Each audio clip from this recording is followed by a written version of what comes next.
If you hand out, I have them up here.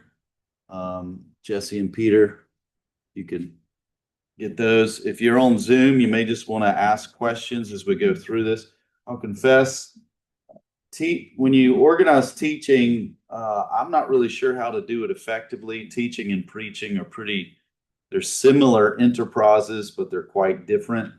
So I'll do my best, but here's what I'm aiming to do. I'm aiming to give you an introduction, a survey, if you will, of the general structure of the book of Judges as we're going through all of the Old Testament, so that you would have in your mind maybe a map, or at least you had a class that was trying to give you a bit of a map. It's not a very detailed map. You're looking at a piece of God's word from a very sort of high level, but you should see like how the whole book is working. And then we're going to look at particular emphases, main messages in the book. And then we will give some time to particular ways in which we can draw great insight from this particular book. Now, I also would just want to go ahead and tip you off to where we find ourselves in the Old Testament now is going to have a lot of riches, resources, insight for the way in which we think about government, people, sin, evil, leadership, and in that sense, in our own country and in other countries that have had Christianity come to great prominence, they've looked at these books, they've gained wisdom from these books in order to govern their own people. And so there's a lot of, in that sense, political thoughts, philosophy, theology, even that arises from what's going to come after, or what comes in Judges and then after Judges. But I do not think that that is the main purpose of the book. But you may have questions that arise from that, and please feel free to ask those questions. And if I can, I'll give an answer. But there's much riches in the book of Judges, incredibly discouraging as the book of Judges. If all you do is read the book of Judges in the Old Testament, then you're just reading literally a tragedy. But when you consider the whole Old Testament, it doesn't sit as a tragedy. It sits in one sense as a comedy. And so this is one book that we have to understand in the context of the whole Old Testament. When we consider the book of Judges, the author is not stated for us in the book. So we can't say, like we can with the Torah, Jesus refers to the Torah as written by Moses. So for that reason, evangelicals, at least many, have said Moses wrote the whole Torah. When it comes to a lot of the other books in the Old Testament, we won't have that kind of information. And in the book of Judges, we do not have such an author stated. We can make a few observations, which seems to indicate that there is information or accounts that were written down during the time of the Judges, but the Judges itself was written from someone after the time of the Judges. It seems as if it would have been before David was king, but after Saul had been crowned king. Here's a few places, and this is one of the ways that you can learn, like when we're trying to struggle with who wrote it, when was it written, and you do not have explicit information that answers those questions, you're forced to make some inferences. And so if you're in Judges chapter 1, look at verses 21 and 29. And it's not Judges.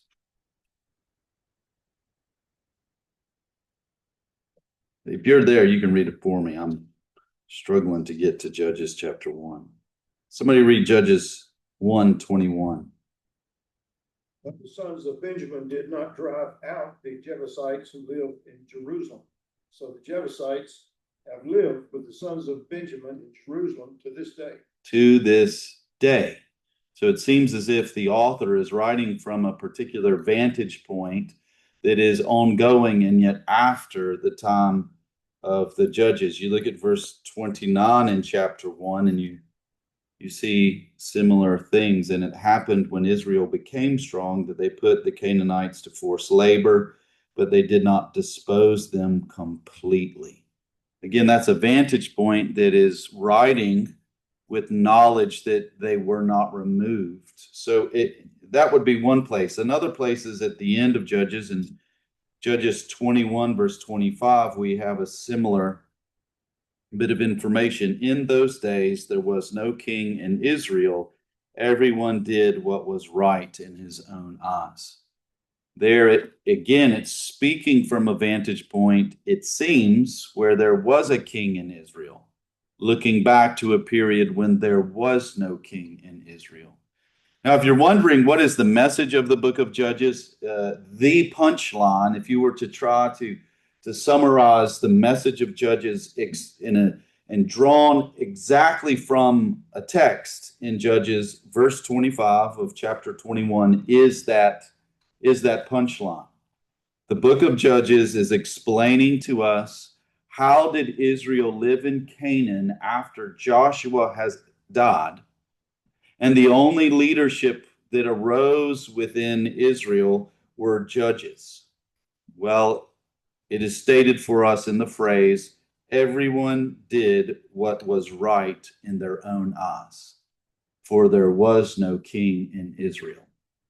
So the big picture, kind of the big map of your understanding of the Old Testament is, Judges is given to us in the book of the prophets, and it is bridging the gap between the death of Joshua and the arrival of the monarchy within Israel.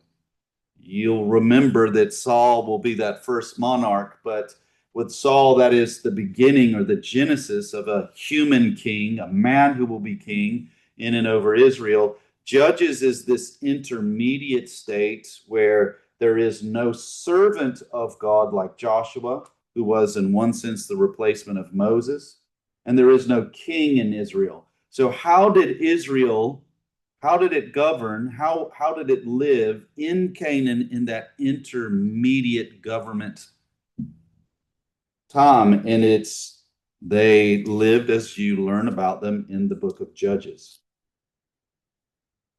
Judges is a dispensation of God's continued faithfulness to Israel according to his Abrahamic covenant, but it also is a dispensation that not only continues, but actually deepens and darkens Israel's infidelity to Yahweh in the Sinaitic covenant. So that would be how we would extract in sort of one simple statement, what does the book of Judges teach us about Israel in relationship to Yahweh? In the book of Judges, we're not only going to learn that they remain as they were, they actually get worse. So just by way, I don't necessarily expect you to, but it's helpful. Repetition with variety is the key to learning, so I was told. What at the end of Joshua, well, what does Israel do in chapter 24 of Joshua? They renew something. Sometimes husband and wife, especially after tumultuous times, they have this idea, you know what we're going to do? We're going to renew our vows. Right? I'm not endorsing that nor advising that, but that is something that happens. And normally it's because there's a reason, isn't it? Because now they come to understand in one sense that they have made vows that have implications, and they want to renew those. Well, Israel on a regular basis had to renew the covenant, but what covenant did they renew? In one sense, yeah, the Mosaic. What's the only covenant that Israel could renew? Could they renew the Abrahamic covenant? They could not. They could only, in that sense, renew the Mosaic covenant, because the Mosaic covenant, just will quickly get our covenantal feet underneath us, biblical covenantal feet. What was different about the Mosaic or the Sinaitic covenant compared to the Abrahamic covenant? The Abrahamic covenant was all one way. That's right. Fancy pants word is a unilateral covenant. God is the one who has to meet the conditions of fulfillment for the Abrahamic covenant. Abraham is the one who was blessed on the basis of the covenant promises of Yahweh in that covenant. In Sinai, or at Sinai, through Moses, God invites Israel into covenant with them. They agree to the covenant, and God promises, what will Israel be? This will have some bearing on as we come to the end of Judges. You will be what? It's two big components. You'll be my holy nation, and you'll be a kingdom of priests. All right. As we get to the book of Judges, we're going to see that the concluding sort of darkness, the depths of Israel's infidelity, we're going to see that it affects the whole nation as we see Benjamin and all the other tribes of Israel engage in civil war. That's a whole nation, isn't it? That's the whole nation of Israel. And that comes right after, so that would be the nation, and they are clearly not holy.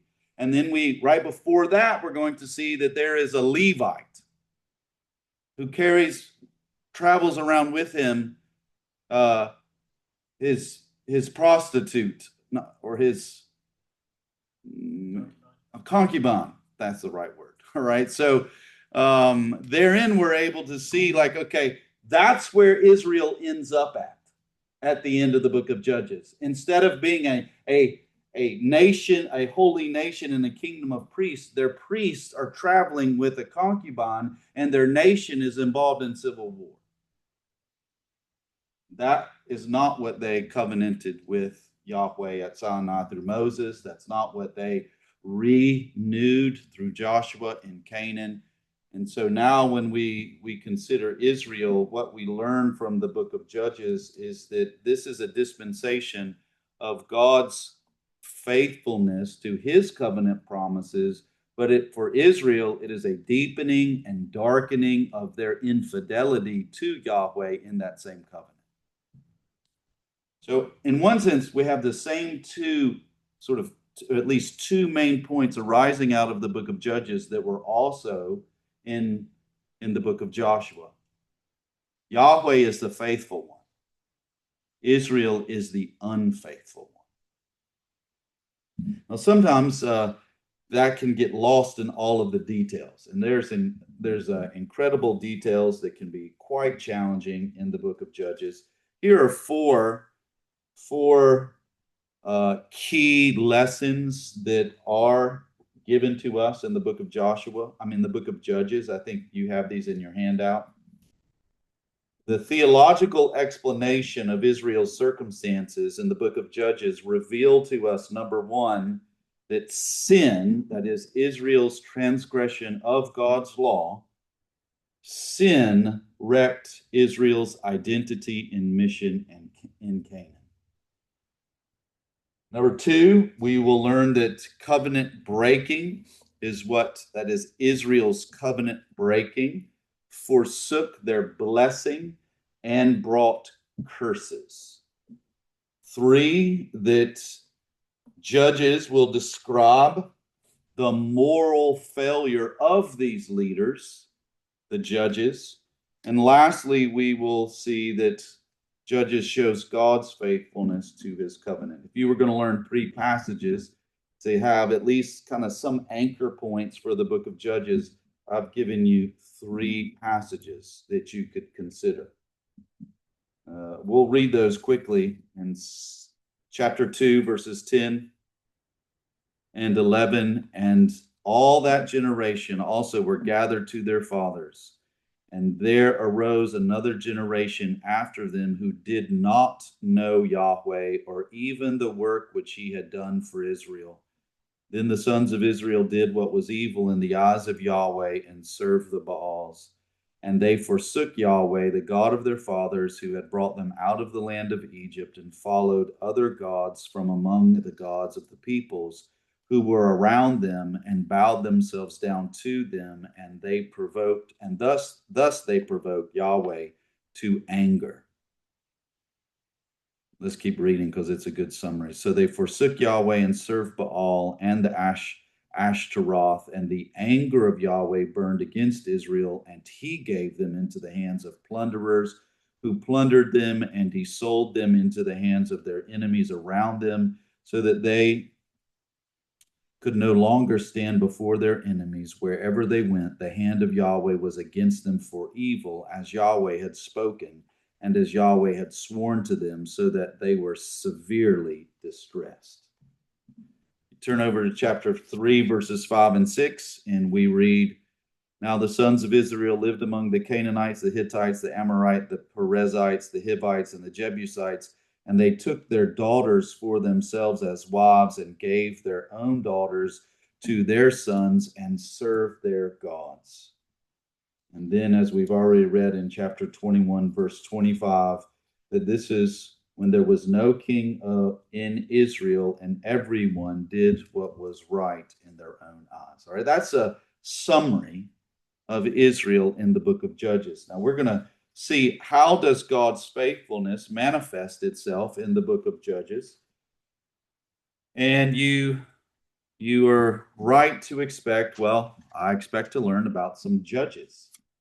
And one of the things that we need to understand about judges is that there is a way in which judges already have existed within Israel for quite some time.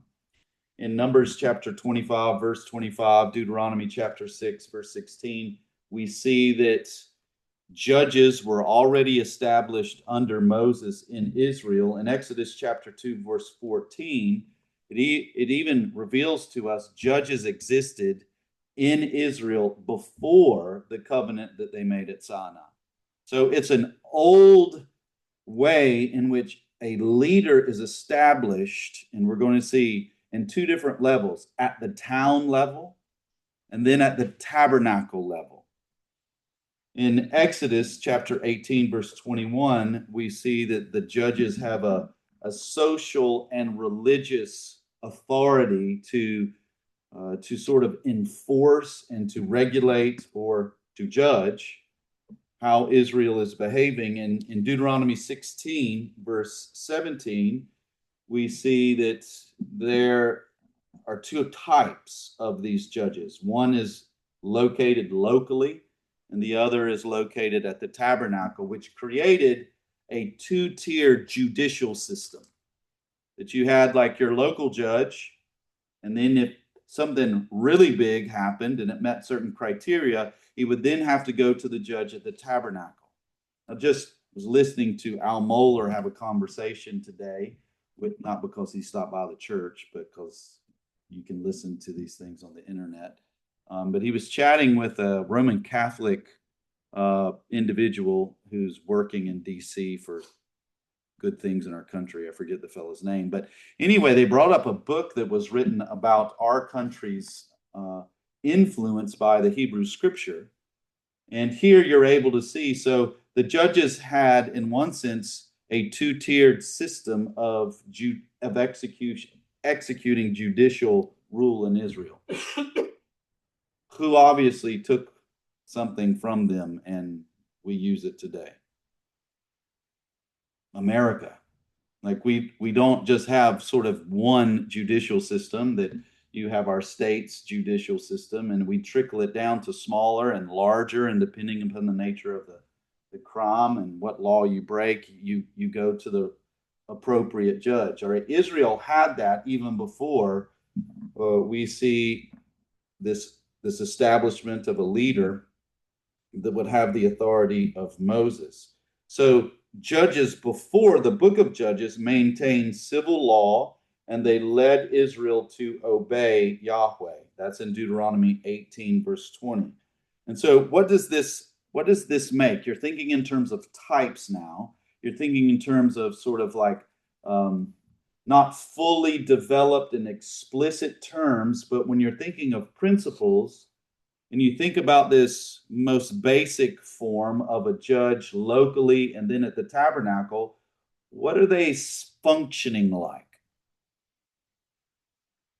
All right. In this case, they're not priests, because priests would be mainly involved in the cultist aspect of Israel's worship, the formal offering of sacrifices to Yahweh, that kind of mediation in the worship of Yahweh. So not priests, not as prophet, because they're primarily not speaking for Yahweh. All right, kings, that's right. All right, so here we're able to see by process of elimination that the judges in that sense are like, We're eliminated. all Thank you. right, first try. All right, that you're able to see that there is a principle for the need of a king, a kind of civil rule that's indeed in a individual man, that is, in that sense, it is religious because the civil order of Israel is a part of their relationship to Yahweh.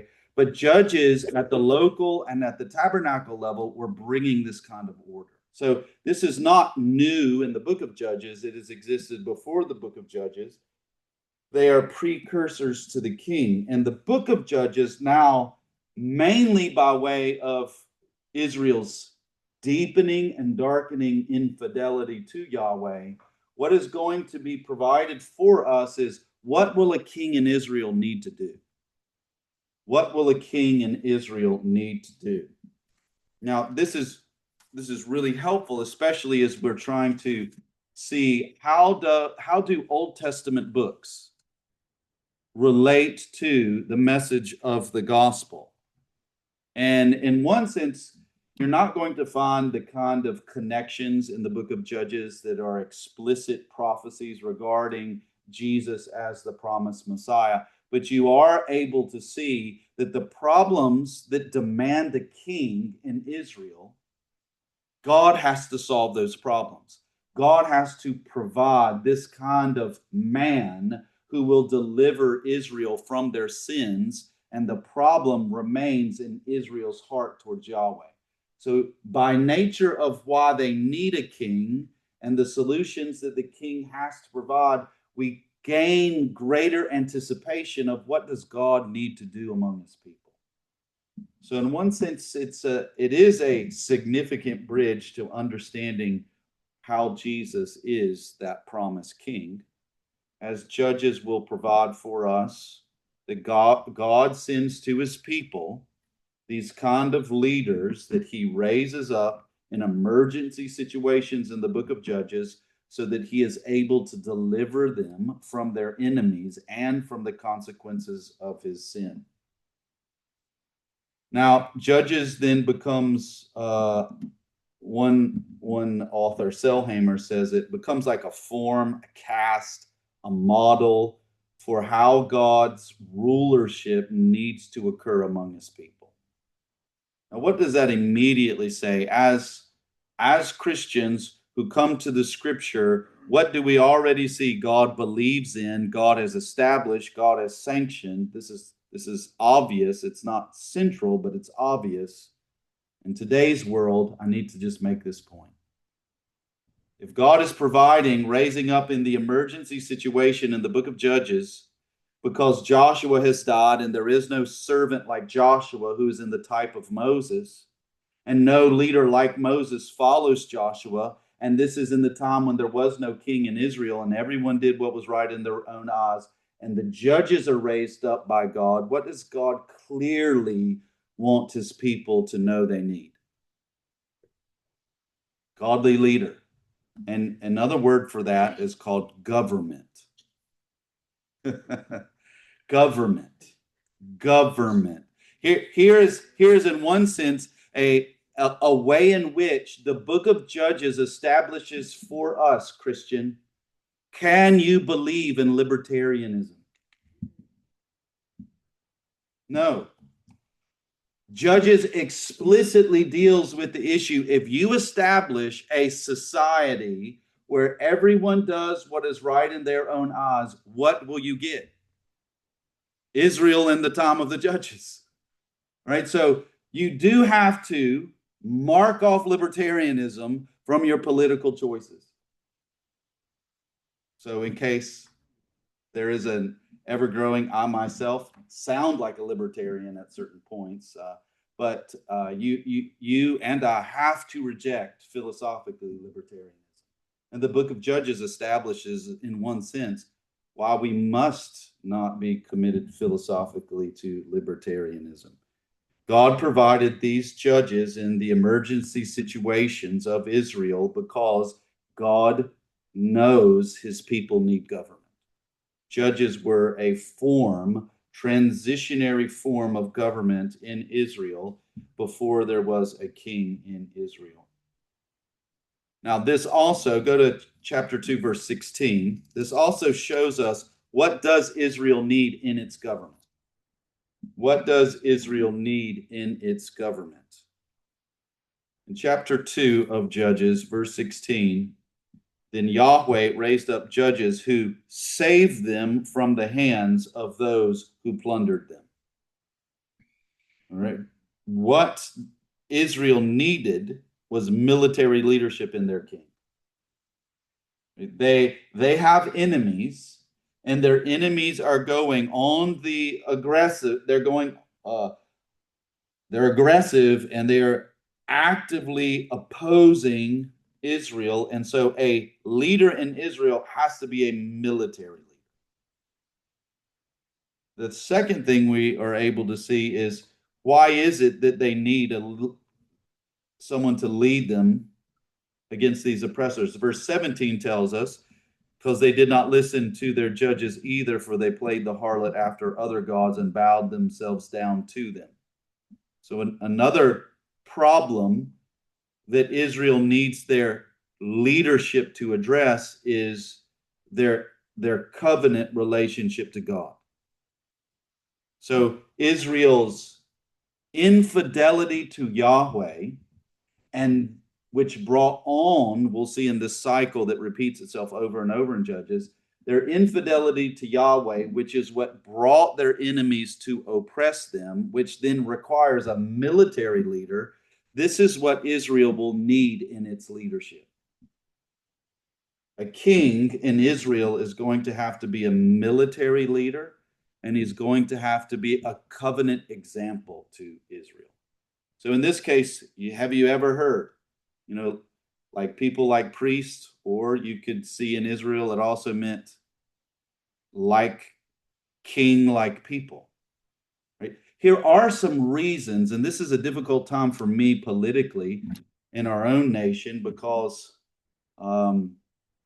it seems as if our president is doing, in my opinion, good things for our nation, and yet at the same time, I have a great deal of differences with the way in which he conducts himself and speaks and carries himself. So I just confess that I've had quite a bit of difficulty dealing with the present age of our own politics. But nonetheless, principles that say the leadership of the people will tend to be like the people, that's one lane on the road.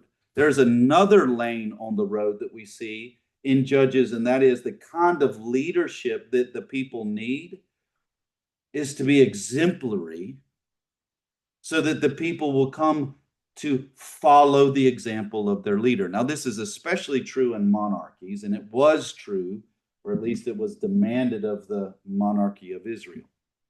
But Judges teaches us that this clearly is a need, because what are the people not? They are not faithful to Yahweh, and they will not live with peace in the land.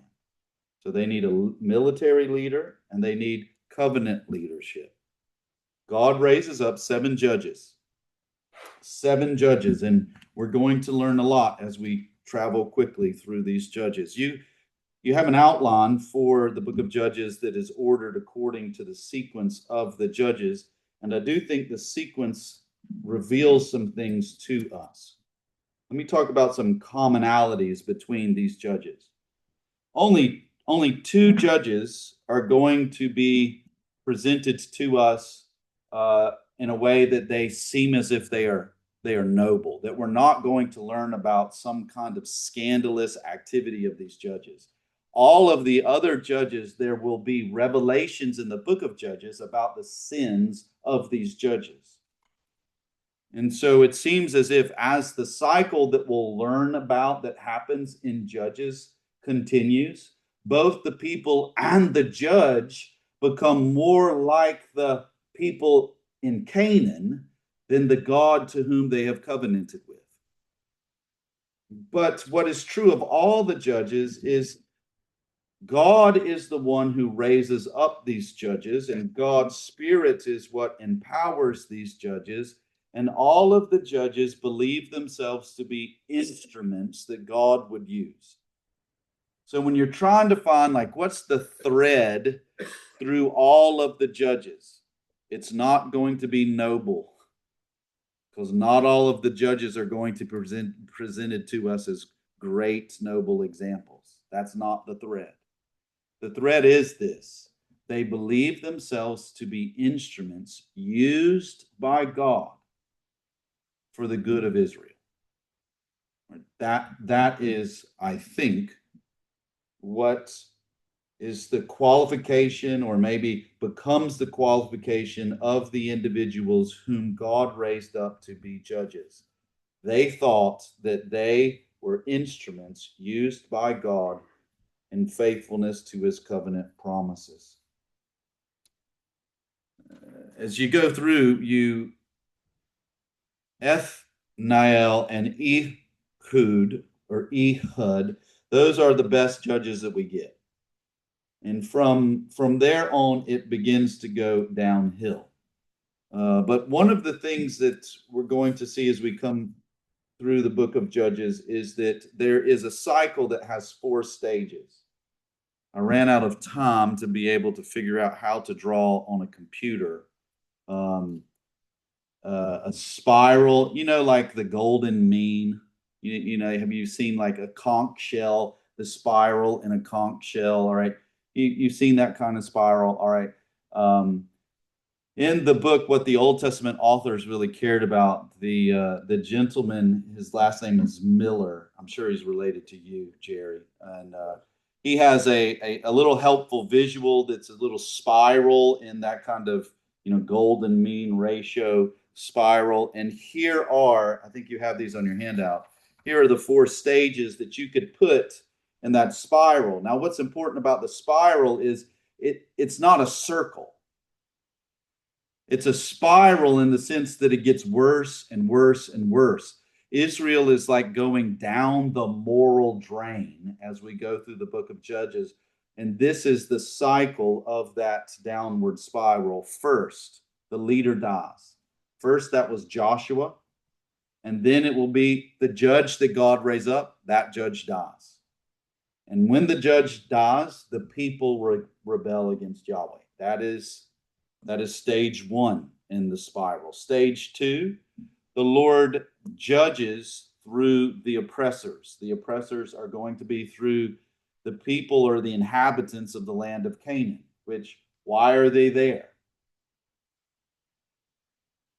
They failed to drive them out. That's right. The nature of Joshua's conquest of the land was incomplete. It was not a full taking of the land of Canaan. And so the people of the land are still there. And indeed, those will be the instruments whom God uses to bring judgment to Israel for their sin. That's stage 2. Stage 3 in the spiral is Israel cries out to Yahweh. And stage 4 is Yahweh hears their cry and responds by giving them a judge. And the judge delivers them from their enemies, from their oppressors. That's the cadence, if you will, of the way the book of Judges goes through the 7 judges that we see there. Now, stage 1 and 2 is operating upon these 2 main lessons, and that is that the national welfare of Israel depends upon Israel's knowledge of and obedience to the law. This is why we saw both Moses and Joshua emphasize what must be done if they're going to receive God's blessing and live in the land. How does the Sinaitic covenant work? You got to obey. You got to obey. And that reminded us of what other man in what other place? These are real questions. I know I'm not trying to. Jesus. Oh, Adam. All right, that will point to, yeah, but going back, that leads us to Adam, the first son of God, who was in the place that God had made and given to him. He did not obey God's law, and he was cast out from life in the garden. Israel, the second son of God, if you will, who is brought into the place that God has made and given to him, and says that he has this law that he will obey, and they do not obey. And so now we see repeated in the book of Judges, in one sense, according to the conditions of the Sinaitic covenant, Israel, in one sense, we see, will they be different again? After this judge has been raised up and delivers them from their enemies, will they be different? And the answer is not only no, it is like a more emphatic no as we go through the 7 cycles in the book of Judges. And so that is the spiral of how the book of Judges is progressing. Israel's national welfare depends upon Israel's knowledge of the law and obedience to it. And what does God's covenant faithfulness require him to do? You may not remember this, but in Joshua 24, that's where they renewed the Sinaitic covenant, and Joshua reminds them, you will not serve the Lord. And they said, we will. And they embraced the conditions, but Yahweh has also promised that he has to judge. And so in Judges chapter 2, verse 12, we've read it already, they forsook Yahweh, the God of their fathers, who had brought them out of the land of Egypt, and followed other gods from among the peoples who were around them, and bowed themselves down to them, and thus they provoked Yahweh to anger. So they forsook Yahweh and served Baal and the Ashtaroth, and the anger of Yahweh burned against Israel, and he gave them into the hands of the plunderers who plundered them, and sold them into the hands of their enemies, so that they could no longer stand before their enemies. Right? Look at verse 15. Wherever they went, the hand of Yahweh was against them for evil, as Yahweh had spoken, and as Yahweh had sworn to them, so that they were severely distressed. So one expression of God's faithfulness to his promises in the Mosaic or the Sinaitic covenant is that he would judge them. That he would judge them. Now, as you're constructing your theology, and we're just going to drop this one and probably move on, but for those who are wanting to make the Mosaic covenant like one-to-one with the new covenant, there's a problem, right? Because in that sense, if one understands the terms of the Mosaic covenant, the conditions Israel is under, to be analogous to the terms of the new covenant, then there's a significant problem. The conditions of the new covenant are not on our obedience, are they? Whose obedience is the new covenant based upon? Christ's. Right? So this is one of the reasons that I don't think the Old Testament is teaching that the relationship, the covenantal relationship of Israel through Moses at Sinai, renewed by Joshua in Canaan, carried out even under the time of the judges. I don't believe it is a one-to-one analogous covenant relationship with the new covenant in Christ that the church has. Because God, in that sense, has a conditional covenant that requires Israel's obedience, and Israel's continued disobedience requires God's faithfulness in the terms of the covenant to visit them in judgment. And in the book of Judges, he does that. And so Israel's apostasy requires that God be faithful to the covenant, and he is. And so he brings the enemies to oppose them for their failure to obey his commands.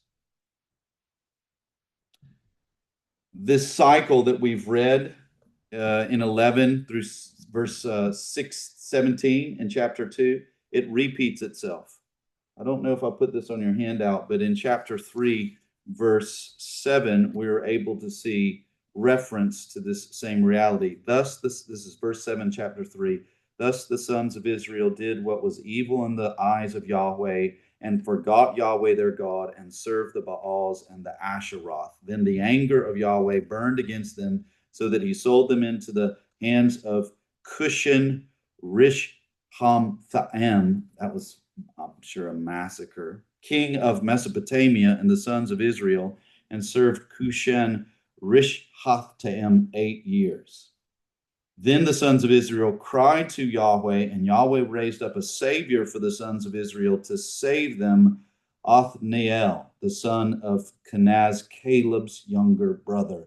And the spirit of Yahweh came upon him, and he judged Israel. And he went out to war, and Yahweh gave Cushan Rishathaim, king of Mesopotamia, into his hands. So his hand was strong against the name that I've massacred, the king of Mesopotamia. Right? It repeats in verse 1 of chapter 4. Now the sons of Israel again did what was evil in the eyes of Yahweh. Now Ehud had died, and Yahweh sold them into the hand of Jabin, king of Canaan, who reigned in Hazor, and the commander of his army was Sisera, who lived in Harosheth Hagoyim. Right? Then the sons of Israel cried to Yahweh, for he had 900 iron chariots, and he oppressed the sons of Israel severely for 20 years. Now Deborah, a prophetess, the wife of Lapidoth, was judging Israel at that time. Again, if we go to chapter 6, verse 1, you see the same.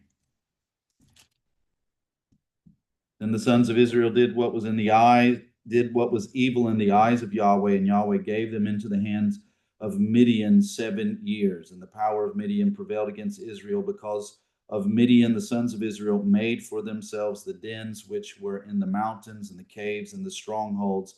And it was when Israel had sown that the Midianites would go up with the Amalekites and the sons of the east and go up against them.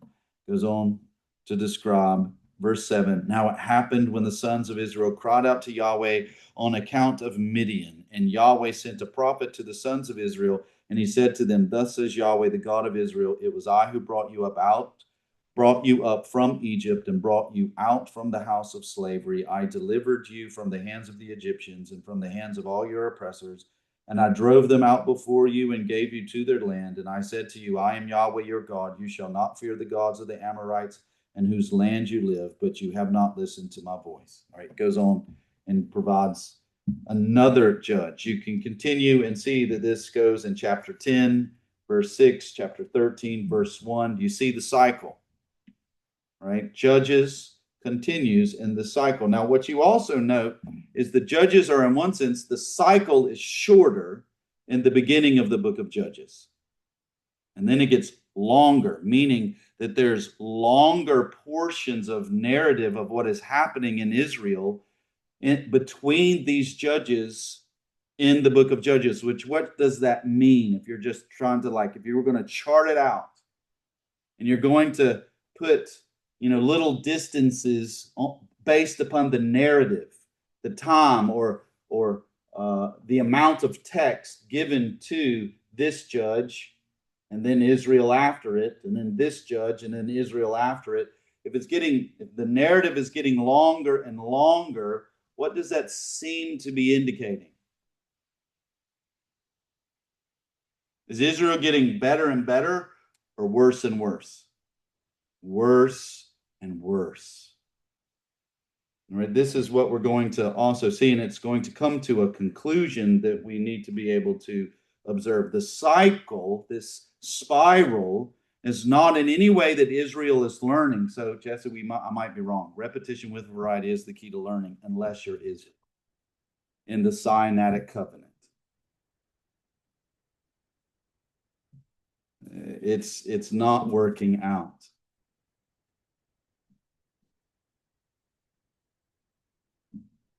Before we move to some practical lessons, let's let's say a few things that is clearly observed. When we look at the judges that God raises up, we are able to see that Caleb and Othniel are recorded as not committing idolatry. They do not hesitate to do what God commands them, namely to go to war. They do not exploit the people. Ehud also is recorded to live the same way. Those are the only three. Starting with Barak in chapter 4, we see all of the other judges. It will be revealed to us in the book of Judges about their unrighteousness. And so Barak leads an army only when he is accompanied with a woman. Now, in that sense, what does that violate? We've been in Genesis 1, 2, and now 3. That's creation order is such that even in the book of Judges, God's order for his leaders, they're not to be women. Now, Deborah, in one sense, we're going to see this prophetess Deborah is raised up, which is in one sense illustrating how bad was it in the time of Judges. That God raises up judges to deliver Israel like Barak, who only will lead when he's accompanied by a woman. And even Deborah is a leader that God raises up to be able to deliver Israel. That's how bad it was in the time of the judges. Barak is not judge, at least as far as I can tell. And Deborah, who's the judge, and Deborah goes to Barak and says, "Go lead this army," and he says, "Not unless you come with me." Yeah. But it doesn't actually, I didn't see it describing him as a judge. He's not a judge. He's a part of the deliverance of the judge. But he, like if you think of what was Joshua exhorted multiple times at the outset of the book of Joshua to have in his leadership.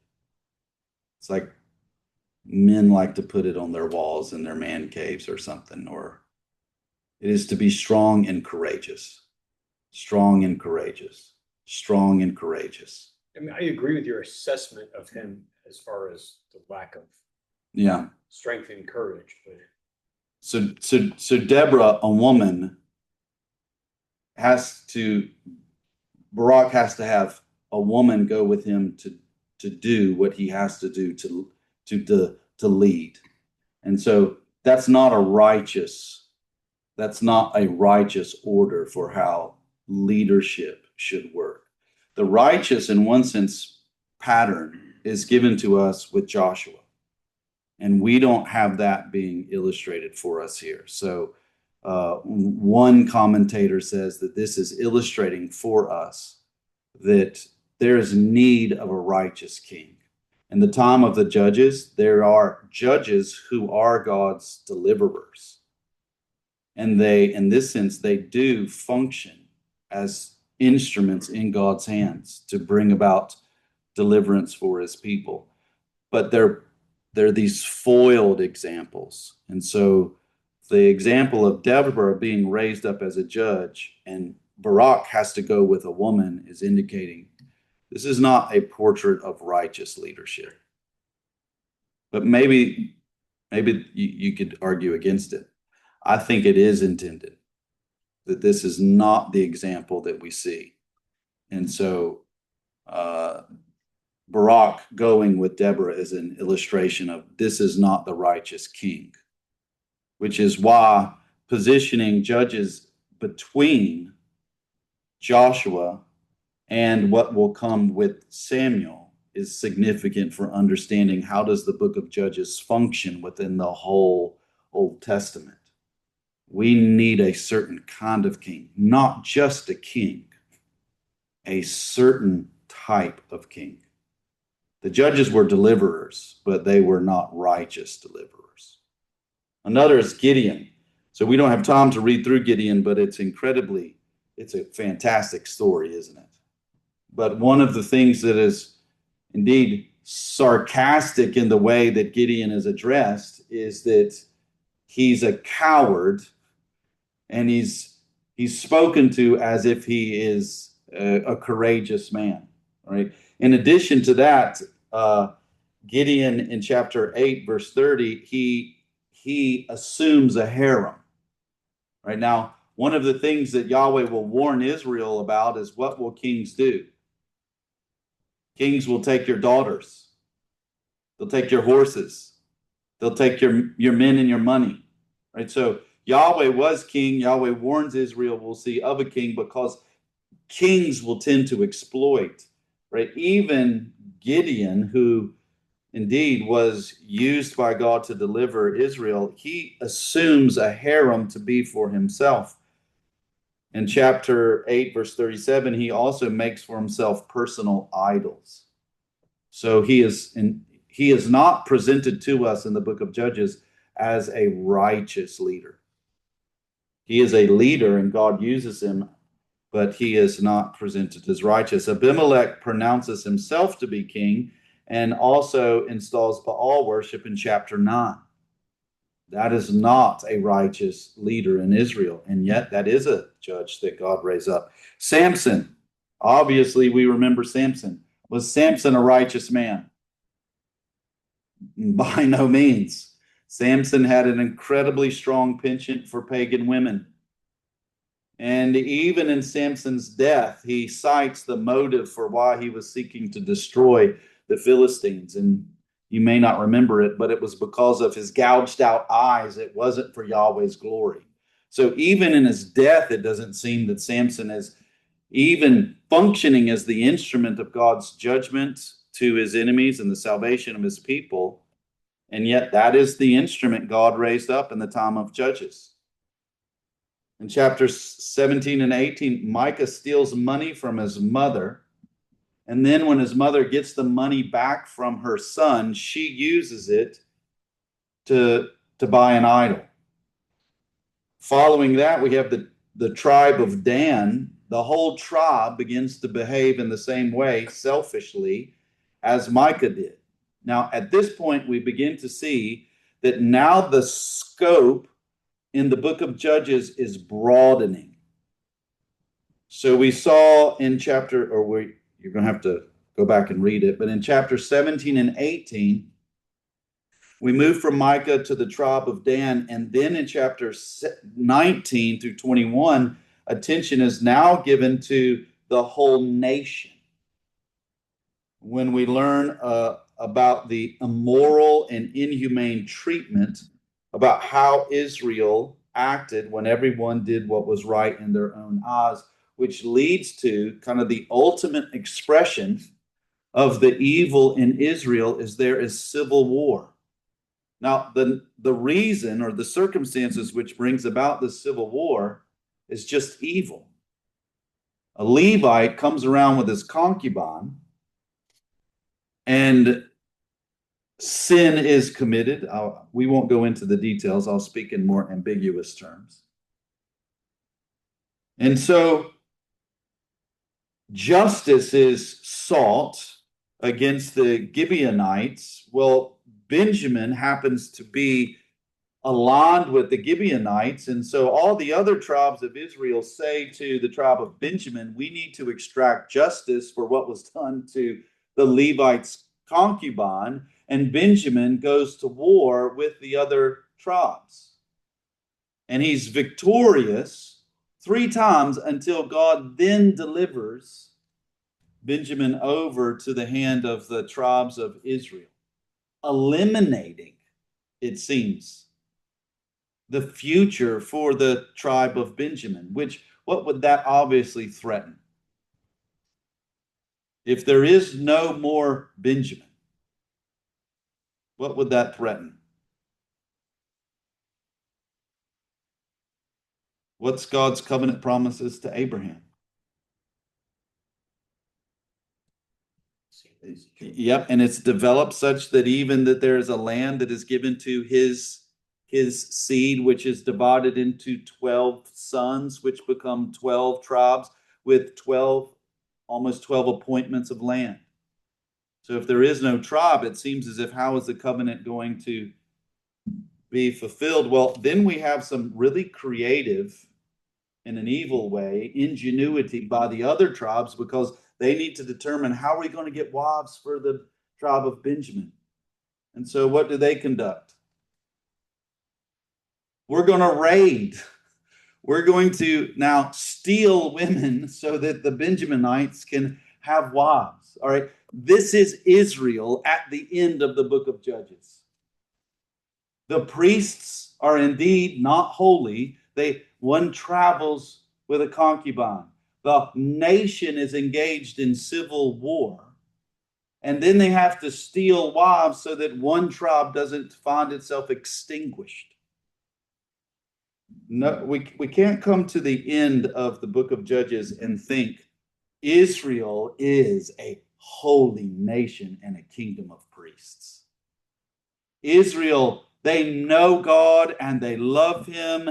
God dwells among them. They walk with him in their presence. They keep his law. They teach it to their children as they walk by the way. Like, that is exactly the opposite of what Israel is narrated to be in the book of Judges. But rather what they are is they are covenant breakers. They are idolatrous people. They in no way love their neighbor. And they in no way love the God of Israel. This illustrates, with Judges being the only leader that God is raising up in Israel while they are in Canaan, in the relationship that God has established with them at Sinai through Moses, is this sufficient? Is this achieving what needs to happen within God's redeemed people? No. The book of Judges, in that sense, it provides for us this tragedy. When we are looking at Israel in the book of Judges, we are seeing that indeed God is faithful to judge and to raise up a deliverer. But Israel is unfaithful, deepening and darkening their unfaithfulness to God. And the primary way in which that is manifest is in their idolatry. I want to quickly go through what DeRucci gave in a very summarized form. What was the attraction then and even now to idolatry? Now, we do have to make some distinctions. It is helpful and valid for us as Christians today in the United States of America to understand that can we create idols of things in our lives? Yes, we can. But it is not accurate to say that the way in which we can create idols is one-to-one analogous with the idolatry that Israel actually engaged in, as we read about it in the book of Judges. And so there is overlap, but we also see there's going to be some distinctions. But attractions do exist for us today, and we can understand the attractions of why Israel was constantly going to idolatry, as in one sense, their pet sin. One, idolatry is, it provides a guaranteed fix.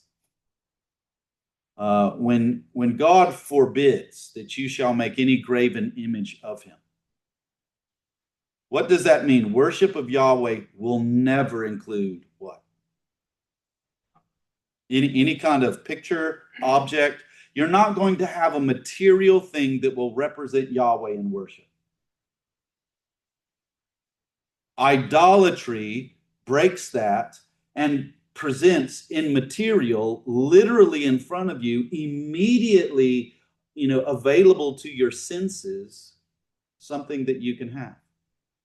Right? Pagan idolatry had this for Israel.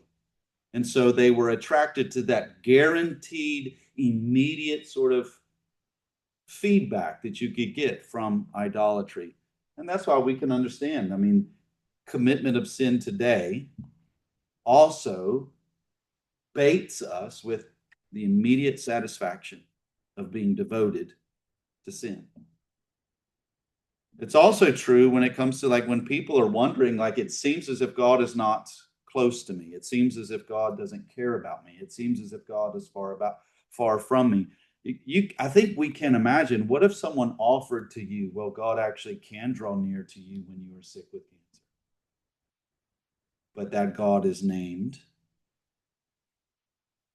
I forget what the God of health would be, but we'll just Chemosh, all right, and the Ashtaroth, all right, and you go there, and that is that God's name, and this is what you give him, and then he will give to you what you want for your body. Or you can imagine if you are not able to have children, and you want children, and you need children. And it seems as if Yahweh is not answering your prayers, and you can't go and sort of see that particular object that represents him and lay things before it. And yet, you know, the pagans down the street, they have a God that they have a temple built to, and you can go and you can offer to that God, the God of fertility. And then you, by giving materially to that idol, it will, and once it's have a guaranteed immediate kickback. Number two, idolatry is attractive because it fits with selfish people, and it provides a works-oriented relationship. If you consider the intrinsic nature of legalism and materialistic components in idolatry, it really is attractive to one when they think what I give to God now obligates God to give something back to me that I want from him. If religion and worship is set up that way, if you are selfish and you want something for yourself and you believe this God can give it to you, and you just have to do A, B, and C, and now this God is obligated to give you what you want, that enables you to pursue worship and selfishness. And that fits with fallen human hearts. It also encourages this materialistic understanding of why am I in this worship relationship with God? Because I want stuff and he can give it to me.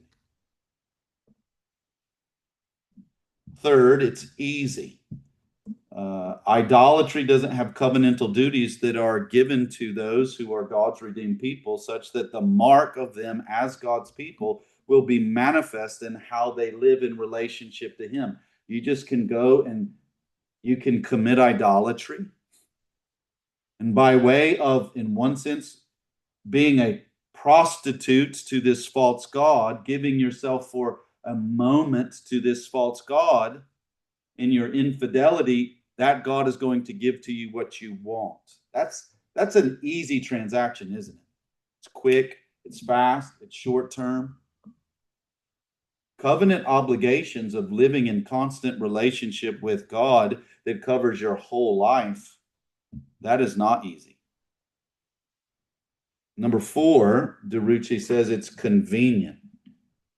If you were able to commit idolatry like Israel was, you just needed to have your own small idol. You could keep it in your house.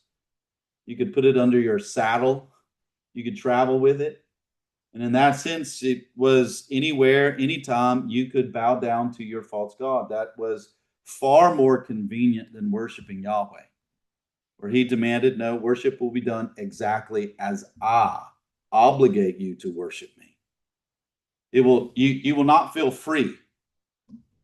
You will have to do only what I command you to do, give sacrifices as I command you to, through whom I command you to, how I command you, where I command you, when I command you. Carrying around your pocket idols would be a lot easier than worshiping Yahweh. It also was normal. We have seen that the inhabitants of the land of Canaan were not driven out, and so Israel living in Canaan were living among the pagan peoples. In the same way that they could just look around and see, well, the nations don't live like this. They live in idolatry. The normal manner of nations is to commit idolatry, so it was easier for Israel to commit idolatry. In the same way, it's easy not to follow the Lord, isn't it? Sin is easy.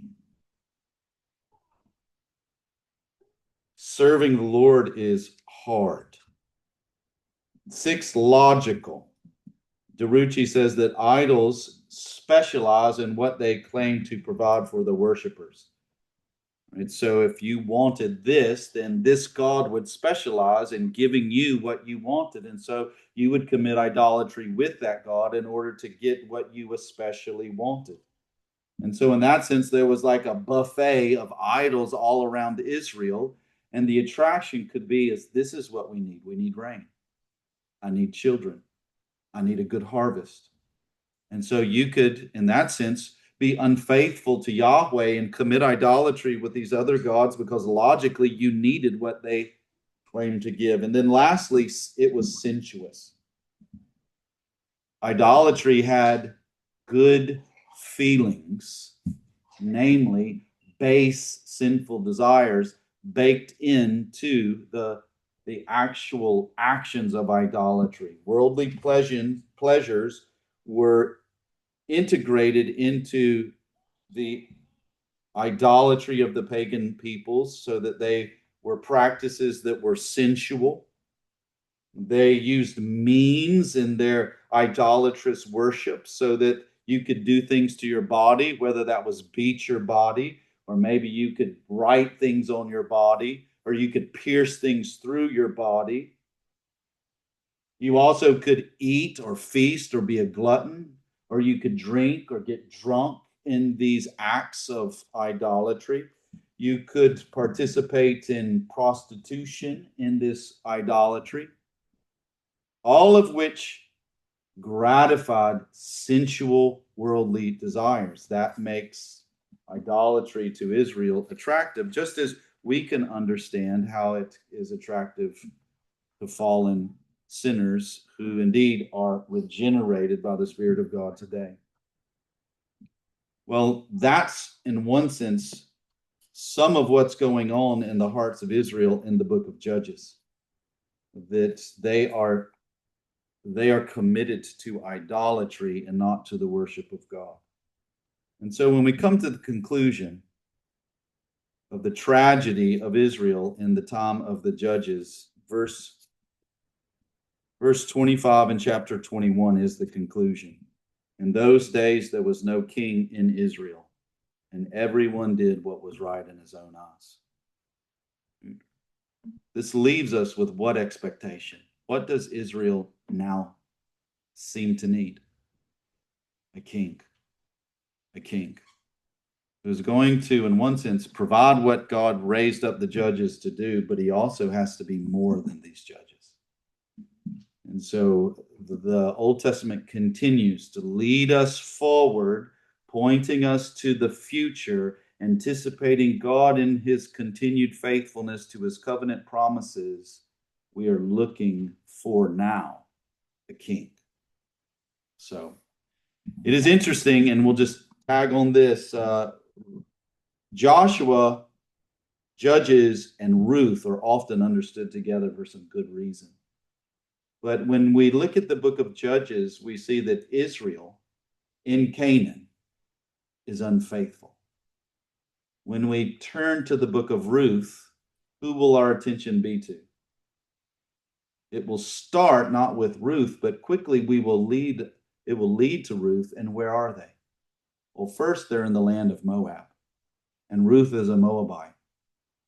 And Ruth, a woman Moabite, who then takes as her God the God of her mother-in-law, Yahweh, and then with her goes back to Israel. All of the book of Ruth takes place in the time of the Judges. And what is Ruth? Ruth is faithful. Ruth is exactly the opposite of what Israel is. And what will Ruth become in relationship to a king?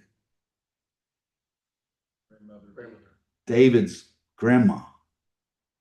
So it's really interesting to see how the Judges present to us Israel, leave us with the expectation there was not a king in Israel during the time of the Judges, and everyone did what was right in their own eyes. And then the camera, so to speak, will turn and take us to see Ruth. And from that Moabite woman who fears the Lord, a king will come. So the Old Testament is Christian scripture. It just might not teach us explicitly, or maybe how we would want or expect it to teach us that Jesus is the Messiah, but indeed it is teaching us that, just that. Questions? I'll try to wear you out, so maybe you don't have questions about the ethical behavior of Israel in the time of Judges. Mark. Came to my mind when you were speaking about the idol. There's a famous one of his that said that human heart is for sure an idol thing. Yeah, I heard Calvin say the human heart is an idol factor. Maybe he took it from Luther. Yeah. It is, isn't it? Our hearts are idol factories. Okay, here's some takeaway. We don't need to do what's right in our own eyes. We do need a king. And Jesus is that king. And so we do what's right in his eyes. Does this mean I have to get rid of my rabbit's foot? This does, Jerry. Unless it's just a keychain. Unless it's just a keychain. But yeah, I think you can't throw, was it salt over your shoulder? Or can't be afraid of walking under a ladder for superstitious reasons. Or you can't say good luck. You say Godspeed. All right, thanks. Thanks for your endurance. No questions. I'll see you next week, and we may be in Ruth.